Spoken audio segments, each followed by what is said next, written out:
Jobina, do you remember when product placement became a thing in shows and movies where they'd be drinking a Coke or drinking a Pepsi? I mean, I'm not going to be able to tell you the year, but yeah. Right. But it was like, it wasn't a thing and then it was a thing, right? There was a time where, right. So I noticed in this episode, quite randomly, there was a product placement for fostering dogs. Did you notice that? It missed me altogether. It had nothing to do with the plot. The dog never reappeared.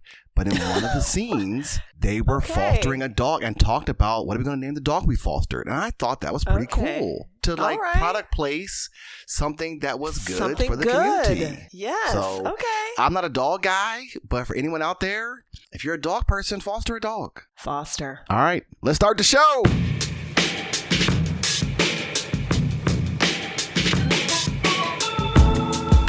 Hey everyone, I am Luther Palmer, and this is One Episode Stand, the podcast that helps you figure out what to watch and what to skip. And I'm Jobina Scott. We check out the very first episode of a new streaming show. Just one episode. I'm going to admit it wasn't just one for me, but anyway, we talk about it. You already know about One Night Stands. Well, this is like that, but for TV shows. Jobina, we're going to get into Shrinking Season 2, Episode 1. But tell the people what else you're watching. I'm watching and really just started watching Good American Family on Hulu. Do you know about this story? I saw it advertised. Based on the real life story about an American family who adopts a child, does an international adoption. Yes. The child is supposed to have dwarfism, but she turns out to potentially be an adult who is scamming them. So I know the story, but I just started watching it. Ellen Pompeo is playing the wife, and I really like her from Grey's Anatomy, so I'm in on that. Okay. So far so good? It's a thriller, right? Yeah, so far so good. That looks so creepy to me. I was not interested in that. Okay, Shrinking. So let's do a quick, what was season 1 about? Season 1 is about this psychologist, Jimmy. He works in a practice with 2 other psychologists. He has gone through a very traumatic life event. His wife was killed in a car accident. And he's raising his teenage daughter alone and just going through the emotional trauma and turmoil of having lost his wife. And he decides in his practice that he is no longer going to sit there and listen to people's problems and go, have you thought about this? Have you thought about that? Instead, he's just going to tell them what to do. So one of his patients has a really miserable marriage, and he's like, you know what, leave him. He's a jerk. Leave him. And so he just decides he's going to be really forthcoming. And it's kind of the mix of but also investing. He also decides to invest personally. This is true. In his patients. He's not going to be so clinical and arm's length. And it sort of is a mixture of what's happening in his personal life and what's happening in his practice. So it had one of the best opening scenes for me, where he is waking up from being hungover. His life is a mess. He stumbles into the psychologist's office. And you think he's going to see a therapist, and then he starts off by saying, "He is the therapist." Okay, Tom, tell us why you're here today. He is the therapist. You're like, this is going to be good. Right. Full disclosure, I did not stick with it. I did not stick with season 1. Okay. Because here's why. Because it was a suburban drama. And I was just I don't need another suburban drama in my life. These people in the suburbs having a midlife crisis and going through these things. I was uninterested. You weren't here for it. Okay. Again, you prompted let's do this. Got a season 2 coming out. Let's watch it. So I went back and watched season 1. And I'll say this. It took me about 6 episodes to connect with this show. Okay. Before I realized what the show was really about. For me, what I took away. And to me, it was about And actually the theme song, the first line of the theme song says, "Help me carry this weight. It's dragging me down." And I realized this show is about people who have built a community to support each other through life. And wow. they lie to each other. They're imperfect. They hurt critical each of other each other. sometimes. They hurt each other. But what we're looking at is people who ultimately have each other's back and who they can depend on. And it's really Jimmy. Jimmy's the therapist. It's his coworkers, his neighbors, his daughter, right? So it centers around him. And one of his patients. And the patients, right. And the patients that are in and out of his life. But one patient he's particularly drawn to, right? And so this patient gets drawn into this community where now they're all, and this is such a tangent, but I think about AI and how AI is going to take over. And I always think it's going to pick us off, right? Like the strategy of like picking off people one at a time. So if you're living in isolation, AI is going to own you. It's going to tell you what to think. It's going to tell you how to act because it controls the messaging, right? Yeah. So we need each other and we have to have community, right? Yeah. And these people are, and I was drawn after that. I became very drawn to this show because of that, because the group is diverse, not ethnically diverse. First of all, they are ethnically diverse. They are. But there's a range of ages. There's a range of socioeconomic status. There's a range of background. There's a full range. And I that drew me to the show once I understood what the show was really about. Mm. Yeah. But so then you now know that you should just really trust me when I when I suggest a show to you. What they say, a broken clock is right twice a day. So whatever. Okay, so let's get into season 2. What would you say the season 2 premiere is about? I mean, I think it's more of the development of this community. Like a lot of things have changed in the community from season 1. Jessica Williams is famously now involved in this relationship with Jimmy. Right. You know, the neighbor and Jessica have become dear friends. The patient that he has sort of brought into his life is a permanent part of the community, like lives on his property as part of the family.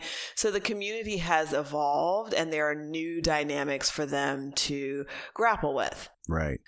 One of the storylines is his boss, who is Harrison Ford, is older and has Parkinson's, and is falling in love with someone. Yes. Falling in love with his doctor. Right. That's interesting. Wait, was it his doctor? Yeah, she starts off as his doctor and then he goes to see another doctor because he's falling in love with her. Oh, okay. Gotcha. Yeah, falling in love with someone with Parkinson's, that's a big deal. Like that is no small, like that's a disease that has some interesting ramifications. I'll say it that way. Yeah. And yet the two of them can't be stopped. They can't be stopped. They love each other. Love is love. We make exceptions for the people we do. Like. Okay. Yep. So the continuing storylines, again, like he told one of the women to leave her husband, right? So she she pushes him off a cliff. She pushed him off a cliff. She took it a little too far. But this brings up something interesting because so he told her to he basically says push him off a cliff, right? But in a joking way. But and then she does just give him that nudge and she nudged him. Right. And so this is a big mistake, right? This is a big mistake for him at work. Right. And because he's friends with his boss, right? His boss is in his community of friends. It's like, okay, let's work through this.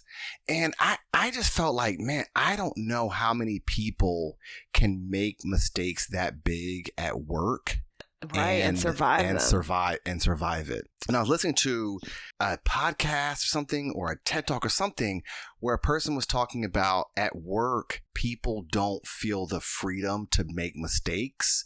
So that's why they're not going to be creative. They're not going to, think outside the box, because there's such a penalty for making mistakes. And here is this character, right? It's all fictional, of course, but here's this character who makes this, who does this huge blunder. Yeah. A huge blunder, but it works in some cases and doesn't work in others. And he has the freedom to survive that thing. And Jobina, you're a manager of people. How do you encourage people to be creative, to take a risk at work without fear? Like, how do you? That's something that you think about? Oh yeah, all the time. So I was actually on this panel. You must have been a fly on the wall. I was on this panel at a women's conference, Women in Leadership, and someone asked me a very similar question, and I was talking to them about, like, I give my team, people on my team, I call them stretch assignments, as I'm sure I borrowed that term from somewhere, but it is where I am purposely giving you something to do that you can experiment with, you can get creative with, you can make mistakes with. It's low enough risk, but high enough reward. Like, it is real work. And sometimes it's people have asked for those assignments. Other times I'm saying, like, I want you to grow. I'm going to give you this to do. I'm going to support you, but like, make mistakes. It's going to happen. And then I also feel like probably like a positive that comes out of a negative. Like, I'm pretty conflict avoidant, and I've had to work on that as a manager and leader. So I'm never harsh with people. Like, I'm giving you feedback, but I'm not harsh. And I feel like harshness in feedback makes people fearful. So, I mean, I really do think about it, and I try to both purposefully create opportunities for people to try something they are going to stretch to do. Right. And like, I'm not going to be the person who yells at you when you make a mistake. I'm just not. I remember my father, who was a good manager by all accounts. I remember he said that in order to chastise someone, he said, I'm so mad. He said, imagine me standing on top of my desk yelling at you. He said, that's how mad I am. He said, I'm not going to do it. He said, but imagine. Think about that. Imagine me doing that right now. And he said in a very low tone, like, imagine me standing on my desk yelling at you. Okay, consider it borrowed. I'm taking that. But that was him trying to be like, okay, you made a huge, like let's not downplay the size of the mistake, but I'm going to treat you with some dignity and respect at work because I need you to be successful going forward. That was his thing. Yes. So we skipped over something. So like tell us about the show. Where can people find the show? That's important. It's on Apple TV. Right. Apple TV actually does not call it a dramedy. They call it a comedy. They're like, really? I was so surprised by that in the description. I thought, this is definitely a dramedy. It's a comedy, according to Apple TV. Okay, so let's talk about it. Do you think this was like a comedy that had dramatic moments, or do you think it was a drama that had comedic moments? I mean, maybe they did the thing that we previously said on 4 Seasons was impossible. I think it is a perfect mix of both. Jobina, I cannot agree with you more. I thought they were 50. I thought they were right 50, down the middle. 50-50, yes. I thought they were right down the middle because there's a lot of drama around him not being a good parent because he was grieving. So now he's trying to, because the show starts, I think, a few months after the death of his wife, like the first season 1, episode 1. So we don't see, we see the tail end of him coming out of his complete spiral. Yeah. Complete and utter spiral.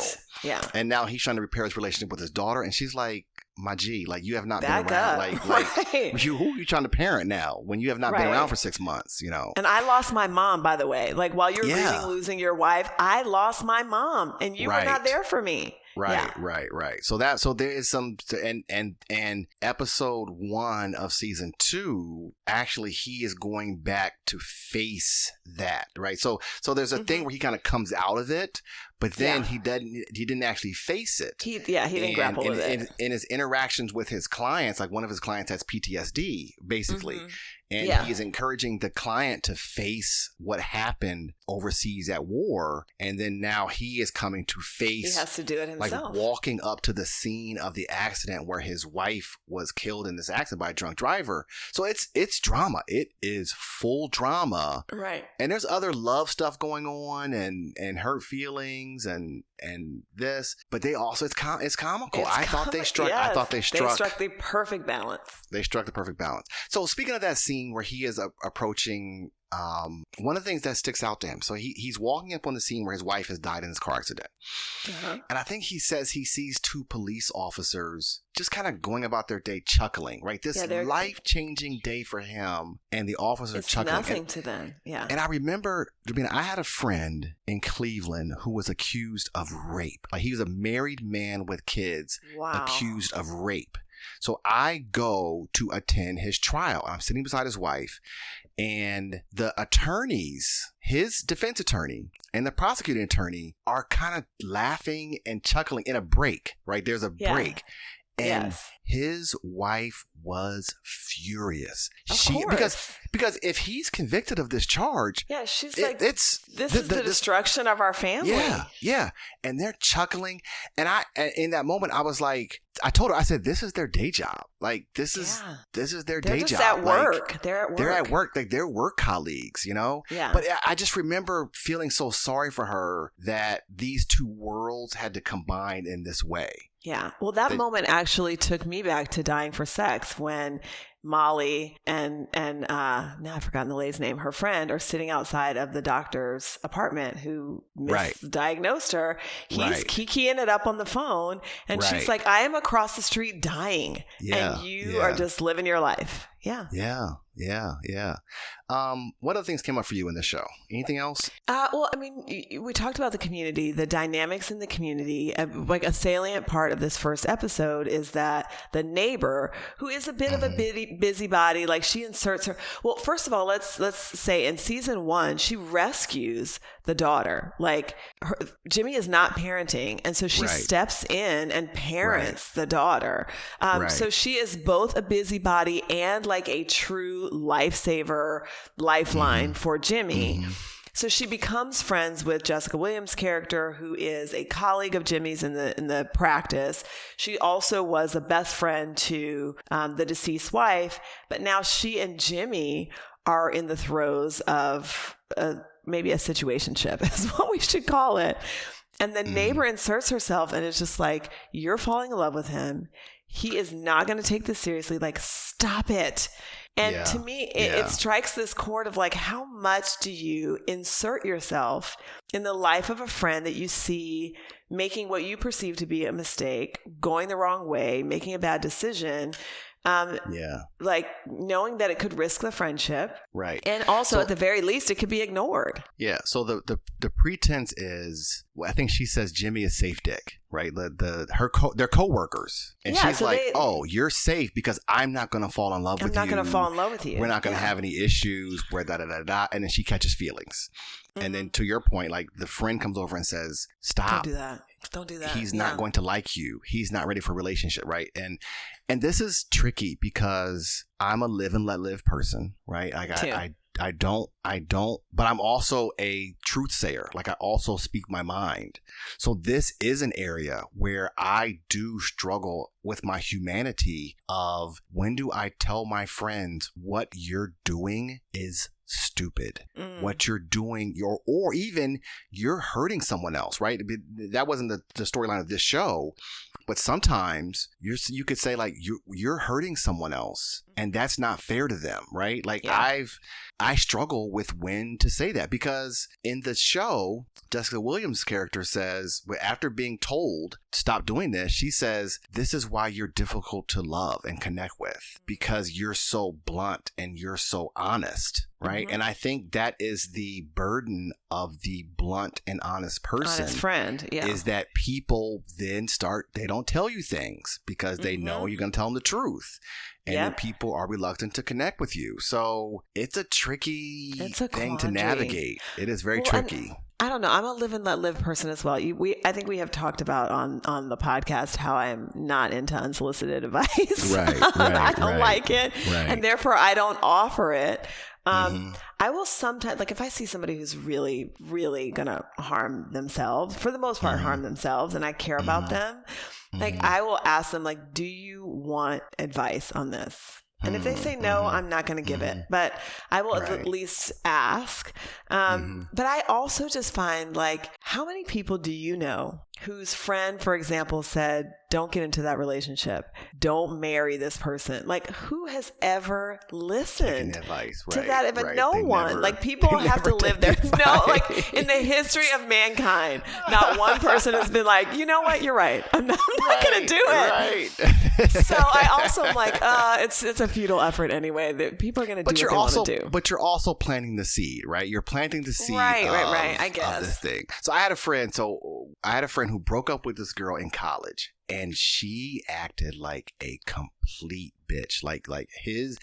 So I'm friends with the guy, and the girl was a raging maniac, right? So then, like 4 years later, he's getting back with her, and I said, excuse me. I said, do you remember how she acted? Right? Let's go back and talk about the way that she was acting. Of course, he doesn't listen. He sent you an invitation to the wedding. Exactly. Jobina, they had a beautiful marriage. And I was always listening, right? Because I had this, I'm always listening when he talks about her. You're waiting for the other shoe to drop. I'm waiting for a little tiny crack. Jobina, a beautiful marriage. And I was like, that's why you can't listen. Don't listen to your friends. Unbelievable. The other thing I noticed is that, and this happens, I think, in sitcoms where friend groups are, what do they call them? They call them dense. So I had to look this up because, like I said, like Jimmy's coworkers, his neighbor, his client, his daughter, they all become friends. They're all It's all interconnected. Yeah, each of them is connected to each other. Where that's not my life. My friends are, and the term is sparse, which means like, or they say like a spoke, where I'm at the center and my lines go to my friends going out, but there are not lines connecting all my friends. So I have a friend that I worked with 10 years ago, and I have college friends, and I have, basketball friends. They don't all know each other. Right. They're not gathering together, all of them. They're not gathering together around the dinner table, and they don't have relations with each other. And I just wonder how it would be to live like that. I don't know if it happens outside of sitcoms. Yeah, I was going to say they have to do that for sitcoms to make all the characters work, for the most part. But yeah, I don't know. And I think sometimes people try to merge their friend groups. Right. And it doesn't necessarily work out. I think it doesn't translate into real life. So my sister, we grew up calling her by her nickname Shelly. So all through college, she was Shelly. When she went to law school, she became Eleanor. So all of the friends, even like her close friends in law school, called her Eleanor. So when she got married, there was this, we were all together. And it was like Shelly, Eleanor, and it was funny. Like, it was funny to her friends that people knew her by completely different names. By different names. You're effectively not two different people, but like... Right, but you're like, this is why we don't mix. Oh, man. Jobina, where are you on affirmations? Because Jessica Williams' character in the show did some self-talk, some affirmations to her about not falling in love with Jimmy, right? Do you do affirmations? No. Are you anti-affirmations, or you just don't do it? I just don't do them. Like, one, I am not a person who is going to even remember to do it. Like even if I was like, I wanted to, like, I'm not a person who is like, this is my ritual and I do it all the time. Like, I wake up in the morning and I do this thing and I say my affirmations and I blah, blah, blah, blah, blah. Like, I guess I definitely have an internal dialogue sometimes going on with myself, but not like looking in the mirror and being like, you're going to have a great day. You're amazing. No, I don't, maybe it does change your mood, your mindset. Jobina, I think there is some research about self-talk. Not what do they call it? Where you speak things into existence. I don't think it was not like manifestation. That. No, not manifestation. But okay. I think there is research about thinking about yourself positively, right? Thinking about not like you can't speak other things like I'm going to speak this job into existence, but you can speak into your mind about how you feel about yourself.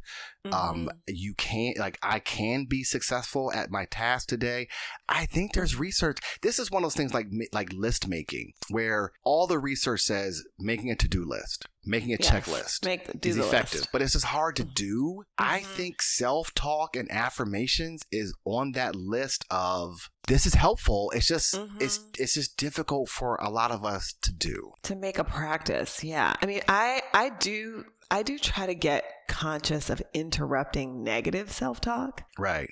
Yeah. I do that. But yeah, I mean, maybe I need to pick up some affirmations. The other thing is, we talked with Jimmy's a therapist. He makes this big mistake at work. And then he does have a moment where he decides to rein himself in and be normal again. Yeah. And man, I'm at a point in my life where I have struggled with that decision. Like, should I try to be more normal? Should I rein myself in and get normal? Should I try to rein, like, am I, like, is this the way I want to do it? And so it's conflicted because, well, I think on paper it's obvious. No, don't. Don't be your true authentic self and be your complete weird self. But then you're like, yeah, but like there's a consequence to being outside the box because very few people are outside that box with you.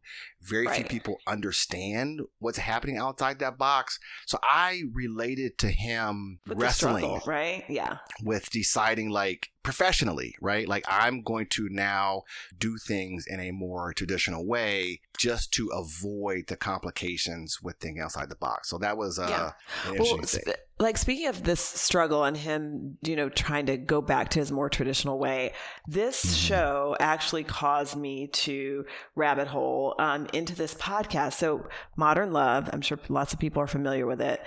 I sent you this podcast about a real life therapist who did the same thing that Jimmy did. He decided early in his practice, I am not going to sit here and nod and listen to you guys and just ask you a bunch of random questions. He said, I take sides.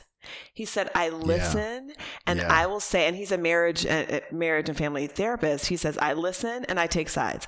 If the wife is right, I'm going to say, look, dude, your wife is right. Like, stop doing what you're doing and listen to this woman. And he said, conversely, if the woman is wrong, I'm going to say, just cut it out. What you're thinking is not right. Your husband is right in this situation. I was like, oh, there's a real life Jimmy out there, like telling people what to do. But going a click deeper into his work, like he kind of blew my mind around this idea that traditional therapy supports the patriarchy. And I was like, wait a minute, Terry Real, like say more.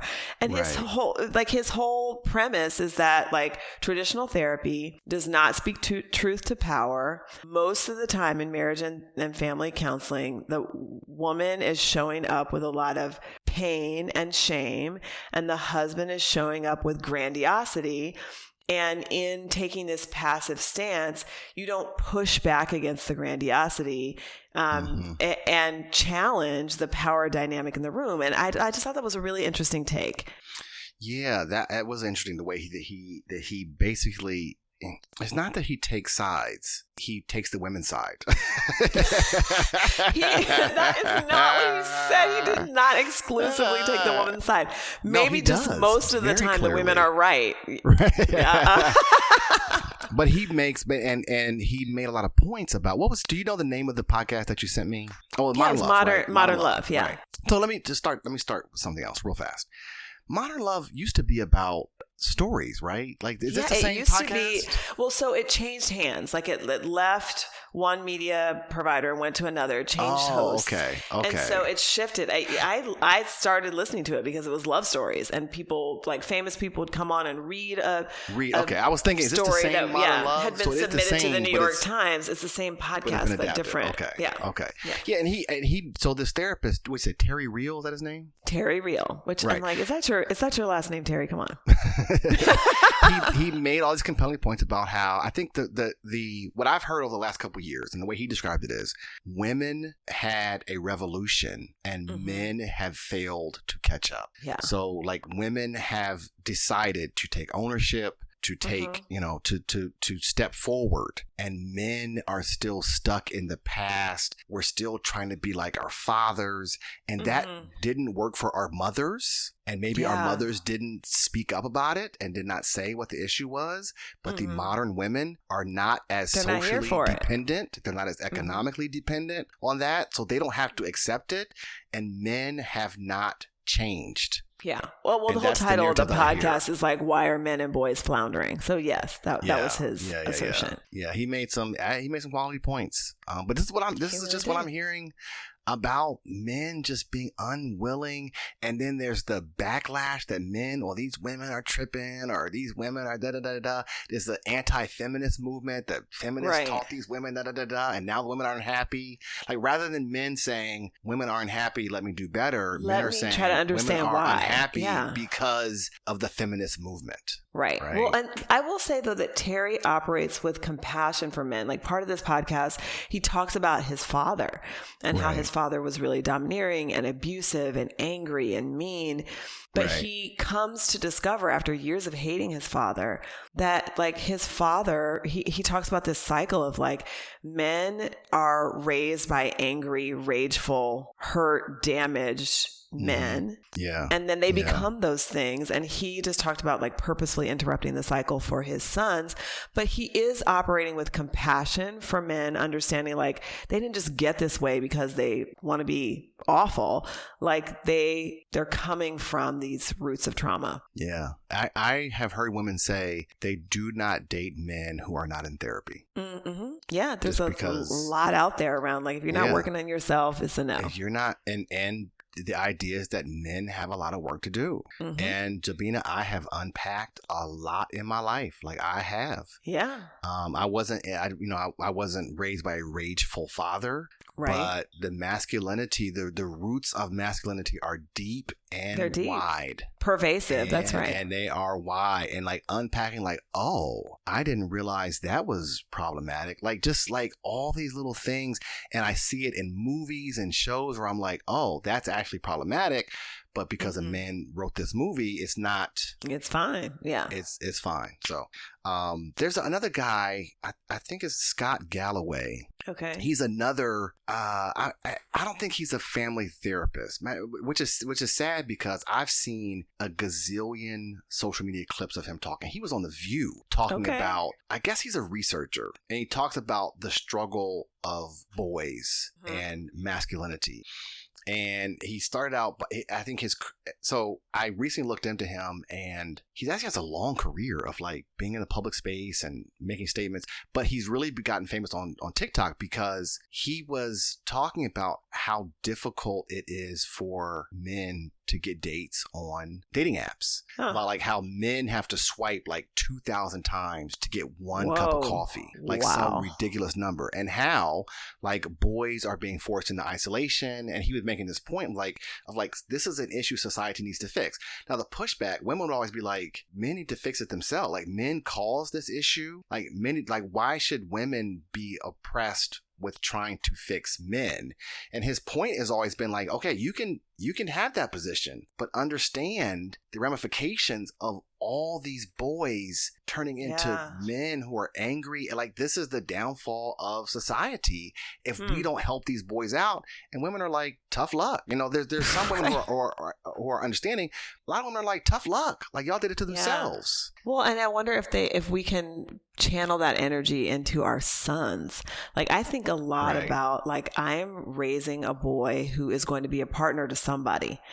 And like I want him to be like open and feel comfortable with being vulnerable, and like your feelings are not a poison. Like you can tap into them, you can share them. And so like I try to interrupt like evidence of toxic masculinity, like messages, like at least to talk to him about thinking about things in a potentially a different way than all of the messages he's likely to receive all the time.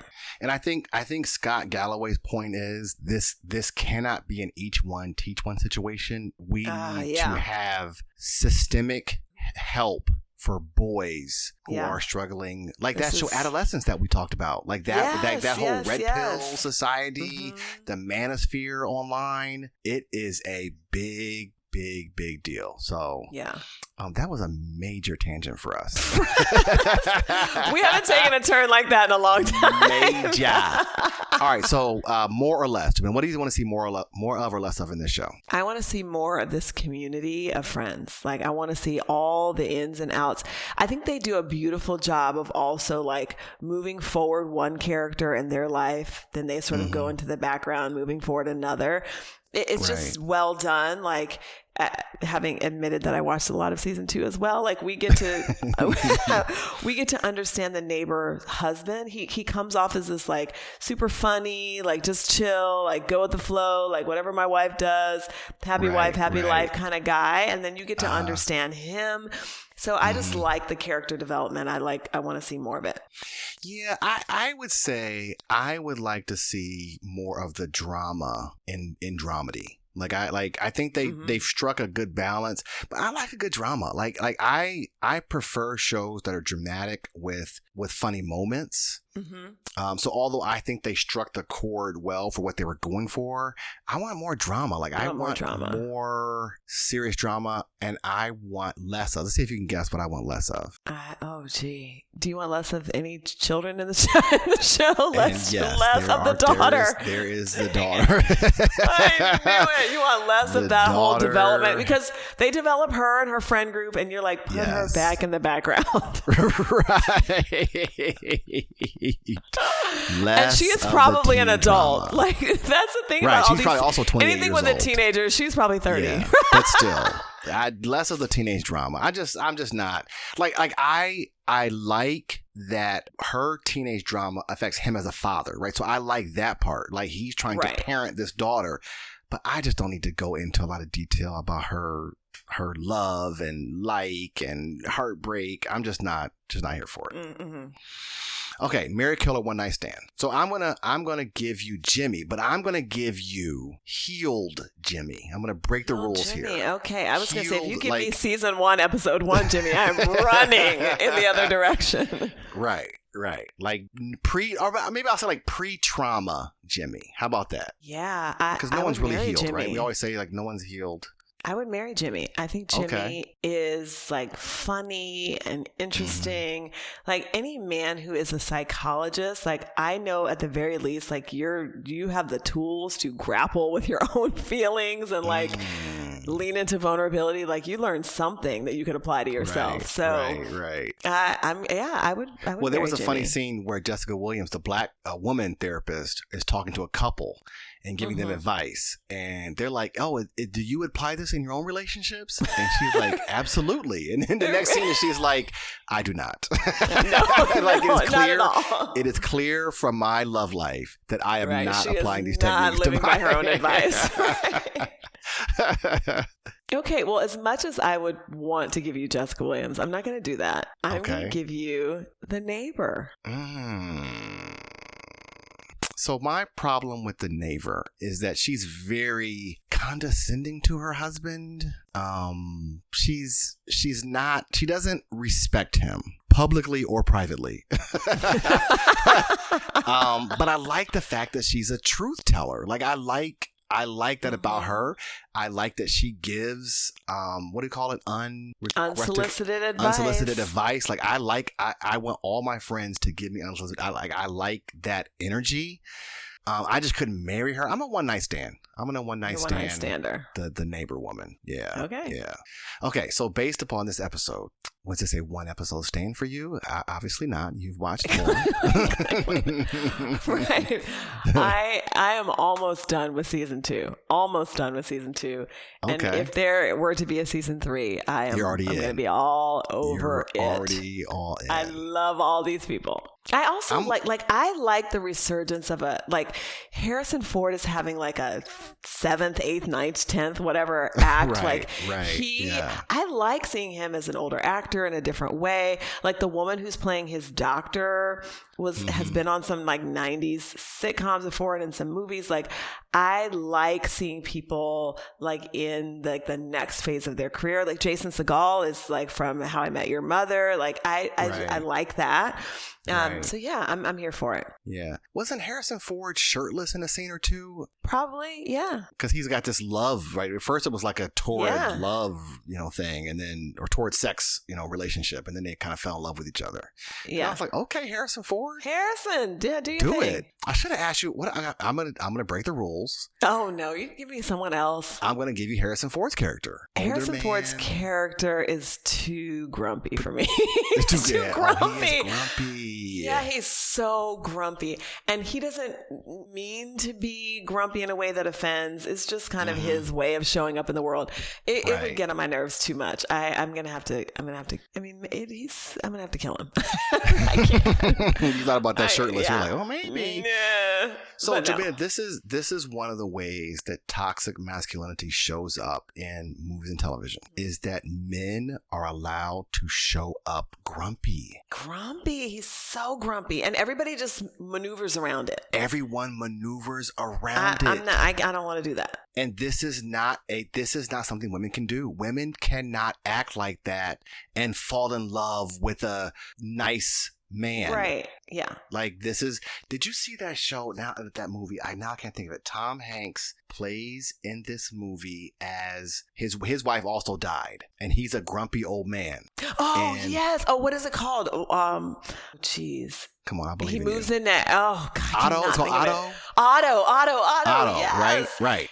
Yeah. So Otto is this grumpy man. He's existing and everyone is maneuvering around the neighbors just work around it. Right. Yeah. But so this is, okay, talk about tangents. We're going to go another tangent. So they go to flashback in that movie Otto. I think it's called A Man Named Otto, right? I think that's the full title. Okay. So they go back to their early life when he met his wife. Otto has no personality. No. He's not interesting. He's so dull. Yes. He doesn't offer anything except one thing. He's an engineer. Mm-hmm. And he gets to be with this woman who is amazing. Oh, she's everything. She's so magnanimous. She lit up his entire life. And actually, this connects to what we were talking about before. Men want to exist in a world where they don't have to bring anything to the table, and they get the amazing woman. Everything. Yeah. Otto wasn't emotionally available when he met her. Not at all. Right? No. Like, he wasn't vulnerable. He had no personality. He was nothing. But because she was economically dependent upon men, she was like, she chose Otto. He'll be all right. She chose Otto. Yeah. And then when she died, he becomes this grumpy old man. This is something that is exclusively available to men, for sure. Yeah, so I can't do grumpy. Mm-mm. Okay, I'm going to continue watching. Like, I have fallen in love with the show, the characters. Yes. I was hoping you were going to ask about Jessica Williams because I was going to say, you broke the rules, so I'm going to break the rules too. I gave you the neighbor. Let me just go on and give you Jessica. Let me tell you. I thought, for all of Jessica Williams' flaws, I thought she was an awesome person. Like, I liked her. She's I so liked her character. She's so cool. Yeah. I would marry her. And on a personal level, I have watched her career grow. Aren't you just and so I'm proud? so impressed by her. Yes. I am. She is doing that. There was a couple scenes where she just made me smile with her delivery and her character. I just found, like, it wasn't like a laugh line where you're like, ha ha. She just made me smile. So I'm here for her character. I would marry her character for sure. Well, and speaking of her success, really quickly, there is a moment at the Screen Actors Guild Awards where she's doing part of the intro, and Harrison Ford is like messing with her. Like, he keeps like laughing in the background, talking. And like, I'm looking at her like, you have a personal relationship with Harrison Ford. Yeah. Such that y'all are doing like inside jokes while you're trying to do your thing at the Screen Actors Guild. Like, go Jessica Williams, go. Perfect. Okay, anything else we want to talk about this show? Anything else you want to mention? No. I mean, we only talked about the show 50% of the time, but there's nothing else that we could cover, I guess. Well, thank you all for listening to One Episode Stand. If you enjoyed this episode, please, you can subscribe to the podcast to be alerted when new episodes drop. If you're listening, please give us a rating on iTunes. The theme music is Freedom by Paradox Hip Hop, and we'll be back next time with another series or season premiere. Jobina, let's end on this. Every story has a moral. What was the moral of this episode? The moral of this episode is if you don't like tangents, if you don't want to talk about everything in your life, this is not the podcast for you. If you're married to the show, this ain't it, yo. This is not your podcast. Like, move on to something else. We are going to talk about everything. Thinking that we were going to give you the ins and outs of shrinking. Actors, what were you thinking? The directors of the show, who wrote the season 2 episode 3 screenplay. If you thought that was going to be this podcast, it's not. It is not. No. Nope. All right, we will see y'all next time with more and more tangents. Bye, everybody.